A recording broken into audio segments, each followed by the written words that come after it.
No vídeo de hoje vamos conversar sobre como crescer de forma sustentável na Shopee. É muito importante que você assista esse vídeo caso você começou a escalar as suas vendas ou mesmo você que começou agora está fazendo as suas primeiras vendas. É muito importante você entender esse assunto para que você não tenha problemas futuros. Ou pior, você acabe quebrando por vender mais do que deveria. E olha que isso acontece muito, tá? Então fique comigo até o final desse vídeo. Mas antes, você ama empreendedorismo?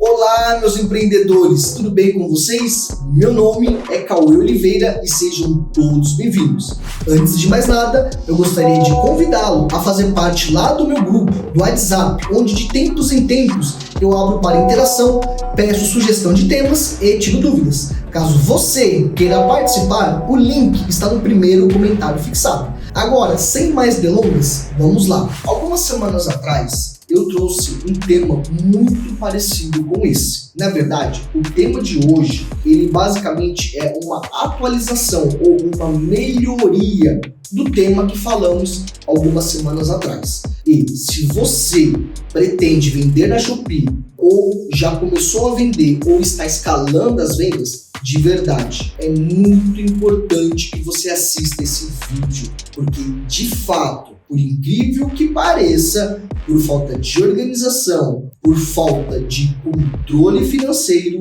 eu já vi muitas pessoas quebrarem na Shopee porque vendeu muito mais do que deveria. E isso acontece. Acredite você sim ou não. Mas para que eu possa explicar tudo certinho, passo a passo para você, como eu sempre faço, eu vou lá para o meu computador e de lá continuamos. Mas, antes de irmos, não esqueça de deixar o seu like e o seu comentário. Em relação ao like, por favor, não esqueça mesmo de deixar o seu like. Menos de 10% de vocês que assistem meu canal não deixam o like. O seu comentário também ele é muito importante para mim.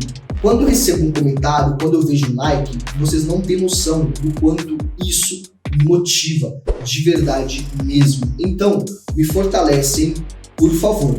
E se você ainda não é um inscrito do canal, não esqueça de se inscrever. Por incrível que pareça, a maioria dos empreendedores que assistem os meus vídeos não são inscritos do canal. Então não esqueça de se inscrever, não esqueça de ativar o sininho para que você sempre receba vídeos de qualidade. Agora, sem mais delongas, vamos lá.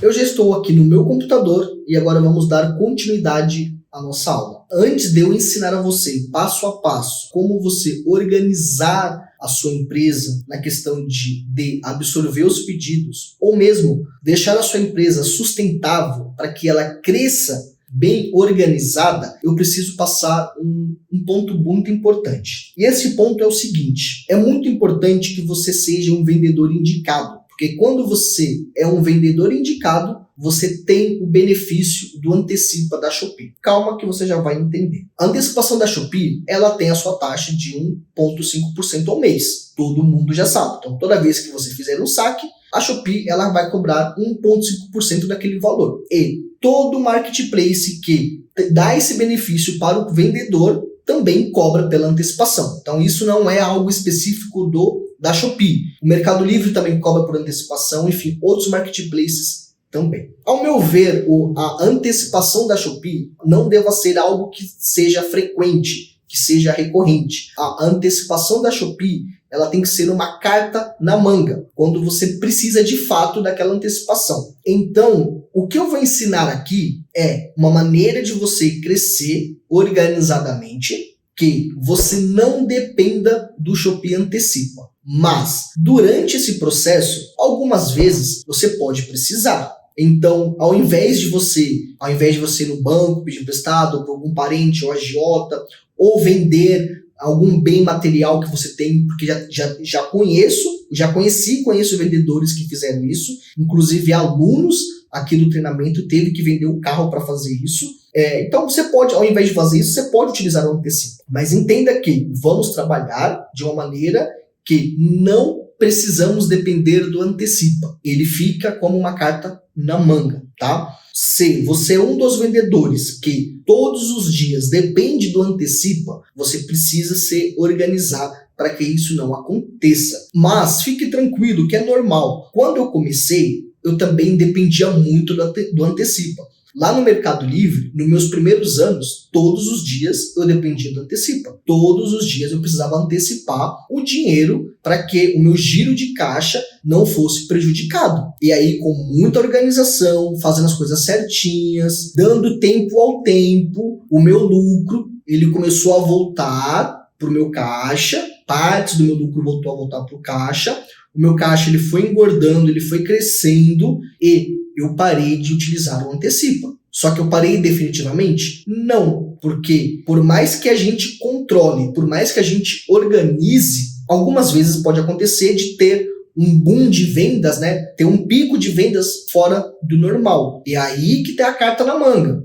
Aí você vai, utiliza o antecipa para ajustar isso, para resolver esse problema. Uma vez resolvido, você não utiliza mais. E aí você vai seguindo até chegar o momento que, mesmo com os picos, mesmo com vendas fora do organizado, você vai ter caixa para segurar isso. Ou mesmo até para fazer uma promoção. Eu quero fazer uma promoção aqui para vender muito mais esse período. Você vai ter caixa para isso. E isso eu faço com muita frequência, tá? Quando eu quero queimar um estoque, eu quero fazer alguma coisa, ou, por exemplo, a Spike Day, que eu faço muitas vendas nesta data, então eu preciso ter caixa para absorver aquilo sem precisar do antecipa. Mas nem sempre foi assim. Só que com muita organização, muita disciplina, eu consegui fazer isso. E você deve fazer isso. Mas tá aí a dica que é importante você utilizar a antecipação. Agora, vamos falar um pouco da nossa organização, que é o principal foco aqui da nossa aula. Então, só para eu anotar aqui,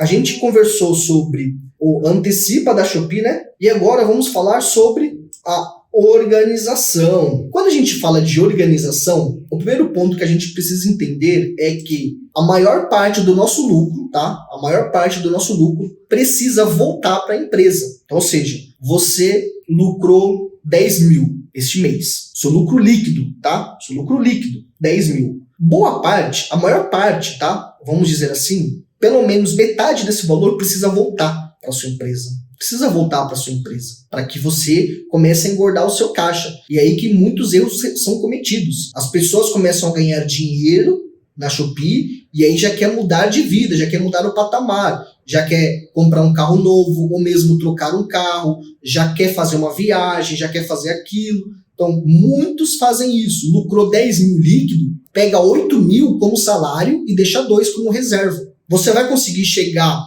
nessa organização que eu estou falando? Você vai. Só que vai demorar muito mais tempo do que se você guardasse 4 mil reais, certo? Se você guardasse 6, seria muito mais rápido, entende? Então, a primeira coisa que você precisa fazer é uma reserva. Ou, como as pessoas falam, uma reserva de emergência para a sua empresa. Porque a gente não sabe do dia de amanhã também. Então, é por isso que a gente precisa fazer essa reserva. E essa reserva, ela vem dos lucros. O primeiro ponto é isso. Metade ou mais do que a metade do seu lucro líquido precisa voltar para a sua empresa. Quanto mais rápido você fizer isso, por um período de tempo, mais rápido você não vai depender do antecipa, você não vai ter furo de estoque por conta de dinheiro, você não vai cancelar venda porque não tinha dinheiro para comprar mercadoria. E aí o seu fluxo vai ficar tinindo. Primeiro é isso, reservas que vêm do seu lucro. A segunda identificação que você deve fazer é, se você pega do fornecedor ou do fabricante, você sempre precisa ter mais de um contato. Você precisa ter mais de uma fonte daquele produto. Eu vendo calça leg e compro do fabricante. Você precisa ter um backup, pelo menos mais um contato. Mesmo que seja um pouquinho mais caro, não tem problema. Por quê? Porque no momento que você fizer um pedido para o seu fabricante ou seu fornecedor oficial e ele não tiver, e o fato dele não ter naquele momento pode ser um furo de estoque, você vai no seu backup, mesmo que você pague um pouquinho mais caro. A minha margem de lucro vai diminuir. Não tem problema. O maior problema é você pausar o seu anúncio por não ter aquela mercadoria. O maior problema é você cancelar o pedido porque você não tinha aquela mercadoria e aí vai afetar na sua taxa. Entenda-se que nós, empreendedores, Basicamente, somos um bombeiro, somos apagador de incêndio. Tem um problema aqui? Resolve esse problema. Ah, tem um outro problema aqui? Resolve esse outro problema. Ah, esse problema aqui eu vou resolver, mas vai ter um efeito colateral lá na frente. Essa é a única solução? Então resolve esse problema. Quando o efeito colateral chegar, e se chegar, você vai e resolve.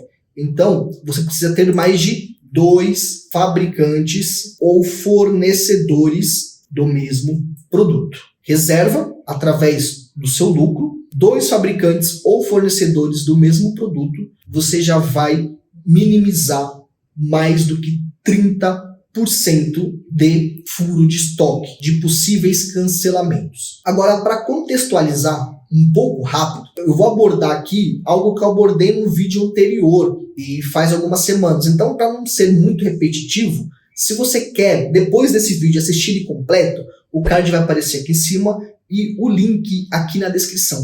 Quando a gente está crescendo, a gente precisa ser bem organizado. Então, o que seria bem organizado? A gente precisa estipular metas. Essas metas, elas têm que ser estipuladas através do número de pedidos em porcentagem, tá? Ou em número físico, ou em número real, quer dizer, ou em valor bruto. Ah, eu faturei 20 mil, no próximo mês eu quero 12 mil, ou 20% de crescimento. Ah, eu fiz 1.000 pedidos neste mês, no mês que vem eu quero fazer 1.100 pedidos, ou crescer 20%. Eu sou uma pessoa que adora a porcentagem. Então, entre número e porcentagem, 99% das vezes eu vou optar pela porcentagem. Mas, especificamente aqui, para crescer através de objetivos, eu sempre trabalhei com números. Especificamente nisto. Então, o que eu sempre fiz quando eu quebrei uma vez no Mercado Livre? E muito provavelmente esse vídeo vai vir domingo explicando sobre isso aí. Quando eu quebrei no Mercado Livre porque eu vendi demais e não tinha organização. Quando eu quebrei, eu tive que aprender. E a melhor maneira que eu desenvolvi foi essa que eu vou explicar aqui para você agora. Eu sempre trabalhei com metas de números. Então, por exemplo, eu fiz 1.000 pedidos neste mês. No próximo mês, eu quero fazer 1.300 pedidos. Por quê? Eu tendo um crescimento de 300 pedidos, não vai afetar o meu caixa. Eu não vou correr riscos de ter que cancelar o pedido ou de ter que pausar o anúncio. A sua maior importância é não cancelar pedidos e não pausar o anúncio. E muitas vezes você vai ter que limitar os seus pedidos e dizer não para algumas vendas. Dizer não hoje pode ser a sua segurança amanhã. Então, limitei para 300 pedidos. Começou o mês. Chegou lá no dia 15, eu bati 1.200 pedidos, eu continuo focando, fazendo aqui o meu trabalho diário. Lá no dia 18, bateu 1.300. Do dia 18 até o último dia do mês, eu removo todas as promoções, todos os benefícios, cupom, leve mais por menos, removo tudo, não participo mais de oferta, desligo ads, tudo, faço tudo. E aí eu deixo literalmente no meu maior preço. Ali as vendas já vão cair bastante. Até o final do mês, eu não vou passar de 100 vendas. E aí no próximo mês, eu faço uma nova meta. Agora, o meu objetivo é 1.700 vendas. E aí eu vou fazendo o mesmo processo. Porém, entretanto, é muito ruim chegar lá no dia 20 e você ter batido a meta. É muito ruim isso. E aí você tem 2 opções que você pode fazer. Quando você bater a meta, você vai olhar para o seu caixa, ser muito sincero e vai verificar a possibilidade de continuar daquela forma que você está fazendo. Ou diminuir alguma coisa. Ah, eu vou tirar um desconto aqui. Por exemplo, eu vou tirar o leve mais por menos. Só o fato de eu tirar o leve mais por menos, as vendas já vão diminuir um pouco. Ah, eu tirar o leve mais por menos e as promoções também já vai diminuir. Ou o leve mais por menos e os cupons. E aí você vai diminuindo um pouco para não cair drasticamente e você só diminui um pouco. Mas desde que você tenha a coerência de saber que você vai conseguir, tá, ter caixa para isso. Uma outra coisa que eu fazia era ter a coerência mensal. O que seria a coerência mensal? É você ter o discernimento de entender que o mês tem 30 dias e que a sua meta vai até o último dia do mês. Então, eu não forçava campanhas, eu não forçava nada, porque eu já vinha numa crescente. Então, quando eu chegava lá no dia 15 do mês, por exemplo, na metade do mês, eu verificava se eu já estava crescendo um pouco mais do que 15 do mês passado. Pô, a minha meta é 1.500 pedidos. Eu estou com 700 pedidos. Então, eu estou dentro daquele cronograma de crescimento. E aí, quando chega lá no dia 20, eu vejo, pô, falta 10 dias, eu tenho X vendas para fazer ainda. Aí eu dava uma forçada no ads, Aí quando tava quase perto da meta, eu diminui um pouco uma coisa, enfim. Eu cheguei, tá? E isso é feeling. Você vai pegar. A prática vai te dizer isso, a prática vai te dar isso. Então, depois de alguns meses fazendo isso e crescendo bem organizadamente, eu peguei esse tato, eu peguei esse feeling de trabalhar o mês inteiro, entendendo que eu ia crescer durante os 30 dias. E você vai conseguir fazer isso. Tem certas coisas que eu consigo ensinar aqui para você, muito bem ensinadas. Mas tem certas coisas que é só experiência. E isso, você vai pegar esse feeling, esse tato de entender com a experiência. Então, depois de uns 2, 3 meses, você vai conseguir entender. Pode ser que no primeiro mês, quando chegar lá no dia 18, você já bateu a meta. No segundo mês, aí você vai entender, pô, eu fui muito acelerado, eu vou desacelerar um pouco no começo para ir tranquilo. E aí no outro mês, já não foi no dia 18 que você bateu a meta. Porque lembrando que você precisa espaçar e você também precisa crescer ao mesmo tempo. Se quando nesse mês você bateu no dia 18 era 1.500 pedidos, no mês subsequente você precisa bater essa meta mais próximo do dia 30 e não vai ser mais 1.500 pedidos, vai ser 1.800, por exemplo. Então você vai pegando esse feeling e vai chegando quase no final do mês. E assim eu faço. Hoje, como eu disse, eu já não tenho tanta essa preocupação. Na verdade, eu já não tenho essa preocupação. Por quê? Foram muitos anos fazendo essa organização, foram muitos anos se organizando financeiramente, sendo justo. O que é meu, o que é da empresa. Se eu faturei 70 mil reais líquido, não significa que eu tenho que pegar 50 mil. Eu tenho um Prolabore, e esse Prolabore, ele é fixo. Se eu fizer 3 mil ou fizer 3 milhões, ele vai se manter o mesmo. Inclusive, caso vocês queiram que eu fale um pouco mais sobre isso aqui dentro do canal, deixa aqui nos comentários que se tiver uma aceitação muito grande, a gente vai abordar também esse tema aqui no canal. Perfeito? E aí, gostou? Espero que tudo que eu ensinei neste vídeo faça sentido para você. Lembrando que qualquer dúvida que você tiver, qualquer mesmo, você pode fazer um comentário aqui que eu respondo a todos. Caso não tenha, faça um comentário assim mesmo. Pode ser uma sugestão de vídeo ou mesmo um elogio. Mas tanto o seu like quanto o seu comentário é de extrema importância para mim. Eu fico por aqui e até o vídeo de amanhã.